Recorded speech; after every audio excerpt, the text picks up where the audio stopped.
Hello, Algebra 2. Good to see you. Section 4.2. We're going to look at adding and subtracting some polynomials. We've already seen this before a little bit in 4.1, but we're going to dig in a little bit deeper, see some more examples, get some practice.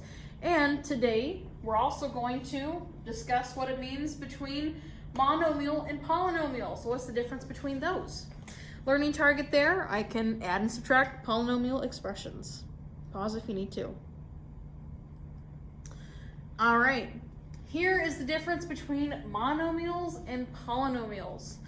You may want to get some vocabulary down, but I think what's really helpful is this little Venn diagram that we're going to make together.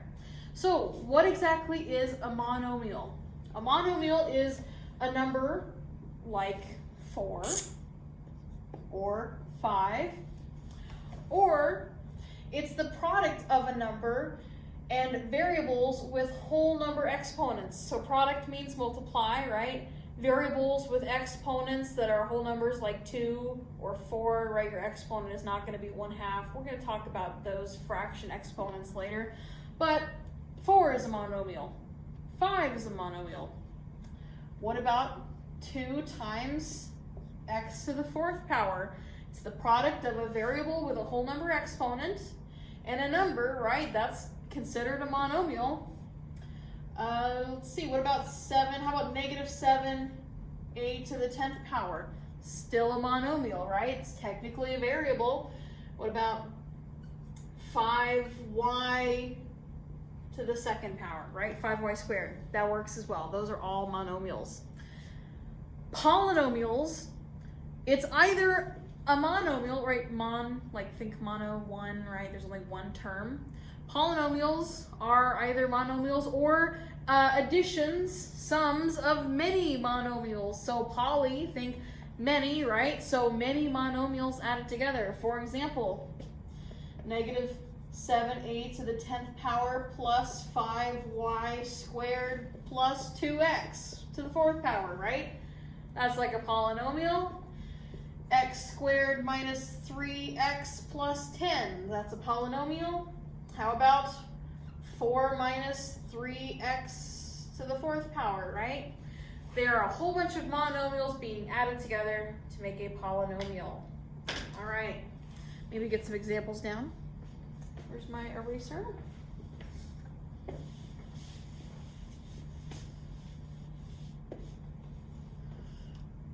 All right, some other vocabulary. We've talked about degree of a polynomial before.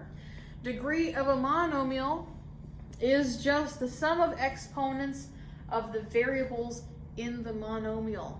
So if you look at this, monomial, I'm getting tired of saying that word already. X squared technically is a monomial. It has a degree of 2 because exponent 2 there obviously has a degree of 2. 12, just a number, right? It technically has a degree of 0. Again, the sum of exponents of the variables. Since 12 has no variable with it, its variable is technically 12 times x to the 0 power, right? Because anything to the 0 power is just 1. So since it doesn't have a variable, we just call it degree 0. Okay, take a look at this next one. 4 times x cubed y to the 4th power. This has a degree of 7. Again, it's the sum of exponents of the variables. We have a variable x, we have a variable y. Technically, add those exponents together.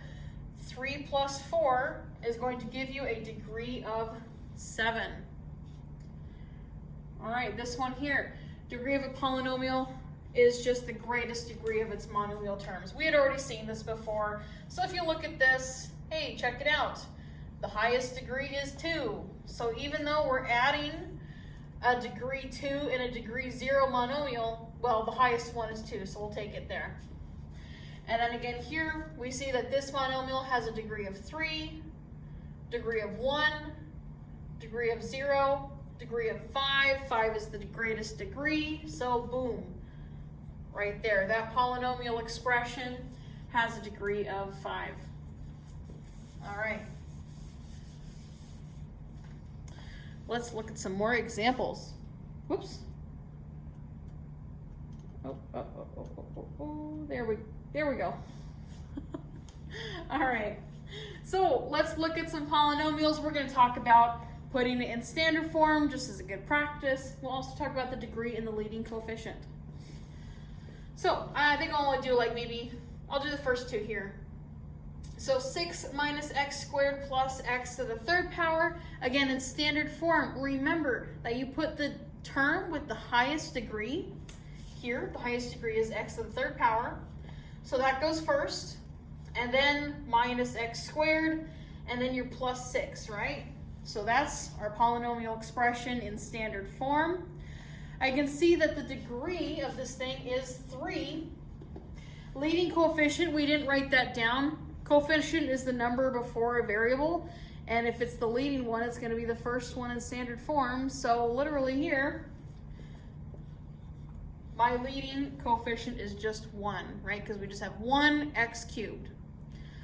Let's look at this one here. Let's write this in standard form. So first I'm going to write 4x to the 5th power. And then I'm going to write negative x. And then plus 7. This guy's degree is a degree 5. And its leading coefficient, this is my highest monomial term, right? Its number that is being multiplied to x to the 5th power, its leading coefficient is 4. All right. I'll do a couple more. Why not? Let's see. So there we go. 5x cubed. That's my highest degree. Oh, I'm sorry. The negative 2x fourth. I was looking at the 5 going really excited. So first, we're going to write that guy, right? So the negative 2x to the 4th power. And then my plus 5x cubed. And as you're doing this, you may even want to cross them off, so you make sure you don't write them double times, right? And then we got x squared. And then we have minus 5. All right, degree of this is 4. Leading coefficient is a negative 2. All right, I think you get the idea of this. We may have one of these in review today when you come to Blackman 107. Definitely make a little note of what the leading coefficient is, all right? It's like the number that goes with the highest degree monomial, all right? Highest degree term, leading coefficient. So if you had to give me an example of a polynomial that has 3 terms, its leading coefficient is negative 4 and it has a degree of 5. Let's just say maybe we got a function f of x. If it has a leading coefficient of negative 4 and its degree is 5, this has to be its first term in standard form. It has to be negative 4x to the 5th power, right? And then we just have to make up 2 other terms so that we have 3 terms, because this is 1 term. What about, there's another term, right? So we've got 3 terms. Degree 5, leading coefficient is a negative 4. All right. Let's look at some examples of adding polynomials. Now, I don't know if you want steps to do this. Some people like to have steps. You may want to write these down, but it's really the same as last time where we're just combining like terms. So step 1, it'd probably be a good idea to put them all in standard form before you even start adding. That's just kind of a preference, just to make it a little easier, right? Step 2 is identify your like terms. And then once you identify those like terms, those like monomials, you can then add them, combine like terms. And then step 4 is just write the resulting polynomial or monomial in standard form. Let's look at an example real quick. All right. Now this thing looks kind of crazy. There's 2 different ways to add these. I am pretty much always going to do horizontal, but maybe you like to do the vertical method. I'll show you both. So here, I can tell you that this thing is not in standard form, this first one that we're adding. So I'm just going to rewrite this in standard form. 4x cubed plus x squared minus 9 plus let's look at the other polynomial function. Only thing I need to do here to put in standard form is just flip those guys around. So x to the third power plus x squared plus x plus 5. There we go. I can identify my like terms. I'm going to even like underline them. I've got 4x cubed. I've got an x cubed in the other one. So if I combine that, that's going to give me 5x cubed. Let's move on to the next one here. What about x squared? Well, there's an x squared here, so I can combine those. So x squared plus x squared is just 2 of them, so 2x squared. What about, if you look here, there's no x, but there's an x term here, right? So I'm just going to say, add that little x in there. There you go. And then the last like terms that you can combine are the constants at the end. The 9, or the negative 9 and the positive 5, right? So if you combine those, that is going to give you a negative 4. All right? And the way that we did that, I already went through and wrote that in standard form. Okay, I'm going to get rid of this so we can look at it vertically. If you want to add these vertically, again, that's kind of up to you. Write them in standard form again. But here, we're going to add in all of the missing ones. Remember how there was an x term in here, but there was no x term over here, right? We're going to add that in, so it's like 0x. Anyway, you'll see what we're going to do. So 4x cubed, I'm going to write this here, plus x squared plus 0x, since there is no x to the first power term, right? So I'm going to say 0x, and then minus 9. So, I mean, this is literally like, 49 plus 10. You know how you add numbers vertically? That's what we're going to do with our polynomials, basically. So there's the first polynomial written in standard form. I've even included that guy so we don't get mixed up. And if I'm going to add this, well, I'm going to write it right underneath. Again, we're going to be adding vertically right underneath, and I'm going to line up all of the terms that have the same degree. So this is x cubed. I'll write that right underneath, plus x squared plus x plus 5, and then literally it's just an addition problem vertically. So negative 9 plus 5 is a negative 4. 0x plus x is just x, because 0 plus 1 is just 1, right? Here I've got 2 of those x squared, so plus 2x squared, and then plus 5x cubed. Again, we came up with the same way. Just depends on however you like to do it. I prefer the horizontal method. That's what you will see me doing in class most often. Pause if you want to get an example down. Let's look at subtracting polynomials. Same deal, but remember, we're going to add the opposite of the second polynomial. And that's when I said, again, let's look at adding those parentheses around especially that second one so we remember to like distribute that negative, right? So step 1, again, write both in standard form. These may be things you want to get down if you like to have step-by-step instructions. Step 2, identify your like terms. 3, add the opposite, right? That's the only difference between adding and subtracting, is that we add the opposite of the second polynomial. And then again, if we can write the resulting polynomial in standard form, then we will be good to go. So let's take a look at this one here. Is it? Oh, it's the same one as last time, I think. Anyway, horizontally. So I'm going to put this guy in standard form once more. Let's go with 4x cubed plus x squared minus 9. And then I'm going to do subtract.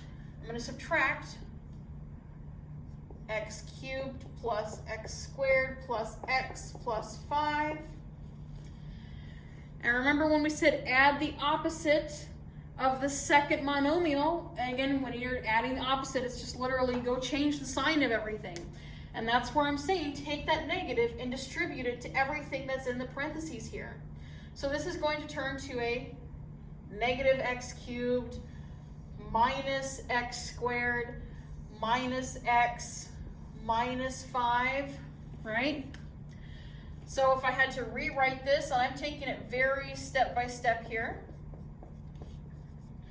negative x cubed minus x squared minus x minus 5, and then we can start to find our like terms and combine them, right, to simplify. So 4x cubed, negative x cubed, combine those together. That's really just 3x cubed. And sometimes these get long, so I'm going to cross these off as we go. What about x squared? I got an x squared. Oh, hey, check it out. Positive 1x squared, negative 1x squared.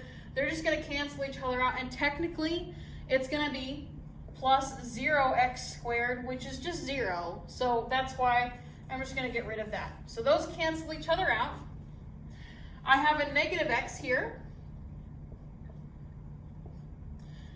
Nothing to combine him with. And then we have a negative 9 and a negative 5. So add those together is going to give you a negative 14. All right? So that's the horizontal method. I'll quickly do the vertical method real quick. You may want to pause if you want to get the horizontal method down. Okay? Vertically, again, we'll do the same thing. So we have 4x cubed plus x squared plus 0x